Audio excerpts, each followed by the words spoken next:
Tuhan bersamamu. Inilah Injil suci menurut Matius. Sekali peristiwa datanglah murid-murid Yohanes kepada Yesus dan bertanya, "Kami dan orang-orang Farisi berpuasa, tetapi mengapa murid-murid-mu tidak?" Jawab Yesus kepada mereka, "Dapatkah para sahabat mempelai pria berduka cita selagi mempelai bersama mereka? Tetapi akan tiba waktunya mempelai itu diambil dari mereka, dan pada waktu itulah mereka akan berpuasa. Tak seorang pun menambalkan secarik kain yang belum susut pada baju yang tua, karena jika demikian kain penambal akan mencapik baju itu, lalu makin besarlah koyaknya.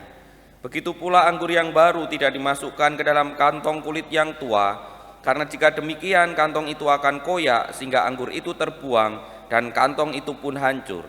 Tetapi anggur yang baru disimpan dalam kantong yang baru, dan dengan demikian terpelihara kedua-duanya." Demikianlah sabda Tuhan, terpujilah Kristus. Pak Romo, Bruder, Suster, Bapak, Ibu, dan saudara-saudari yang terkasih dalam Tuhan, hari ini kita mendengarkan dalam bacaan Injil bagaimana Yesus ditanya soal murid-muridnya yang tidak berpuasa. Dan Yesus itu kalau ditanya, seringkali ditanyanya apa, jawabnya apa, ya toh? Kenapa murid-muridmu tidak berpuasa? Jawabannya, yang ini mergane gitu. Harusnya kan begitu jawabannya. Tapi lalu digunakan oleh Yesus dengan jawaban yang ingin menggambarkan bahwa apa yang dibawa oleh Kristus, oleh Yesus ini memang sesuatu hal yang baru, yang membuat para muridnya harus disiapkan secara khusus, tidak dengan cara-cara yang biasanya. Dan memang apa yang disampaikan Yesus itu benar ketika nanti Yesus sudah sengsara, wafat, dan bangkit, para murid baru berpuasa atau berprihatin untuk kemudian mewartakan kabar gembira. Tetapi lebih daripada itu, keseluruhan kisah tadi itu ingin menggambarkan bahwa Yesus menyiapkan para muridnya dengan cara-cara yang baru. Karena apa yang dibawa oleh Kristus, warta yang dibawa oleh Kristus itu baru, terutama warta tentang Mesias yang menderita.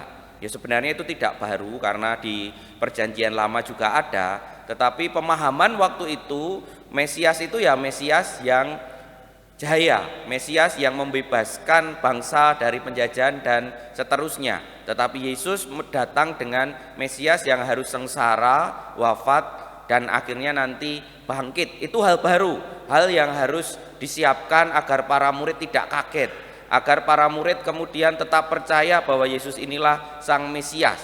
Sudah disiapkan begitu kan ada satu yang tidak bisa menerima itu, yaitu Yudas Iskariot dalam arti tertentu karena dia lalu membunuh dirinya sendiri. Tetapi para murid yang lain dengan persiapan yang seperti itu kemudian walaupun sempat syok, loh kok Yesus meninggal ya, dan seterusnya, tapi akhirnya menjadi pewarta yang unggul sehingga kabar tentang Kristus sampai kepada kita.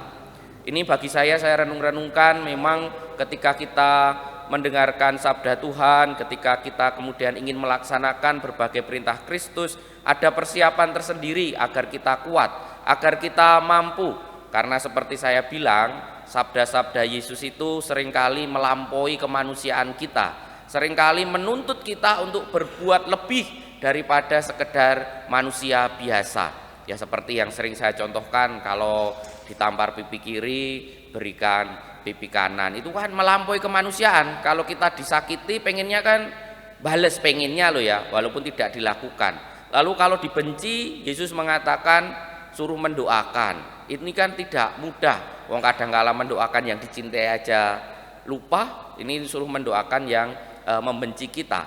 Maka apa yang disampaikan oleh Yesus itu kadang membutuhkan sebuah persiapan yang luar biasa dari diri kita masing-masing agar kita sanggup untuk melaksanakannya, agar kita sanggup kemudian untuk mewujudkannya dalam hidup kita sehari-hari. Itulah yang tadi dimaksud oleh Kristus, agar baju yang lama tidak ditambal dengan kain yang baru dan kantong yang lama tidak untuk menerima anggur yang baru, agar kalau kita tidak siap kemudian membaca kisah-kisah Yesus, membaca sabda-sabda Yesus, yang muncul justru kok abot ya, kok berat ya, kok ini susah ya, dan seterusnya. Tetapi dengan persiapan yang cukup, kita mampu mengatakan saya melakukan ini meski berat, karena inilah sabda dari Tuhan sendiri yang perlu diwujudkan dalam hidup kita sehari-hari. Maka mari kita bertanya, sesiap apa kita melaksanakan perintah Tuhan? Seperti apa persiapan yang kita lakukan untuk mewujudkan sabda Kristus yang mungkin seringkali melampaui kemanusiaan kita? Kita hening sejenak.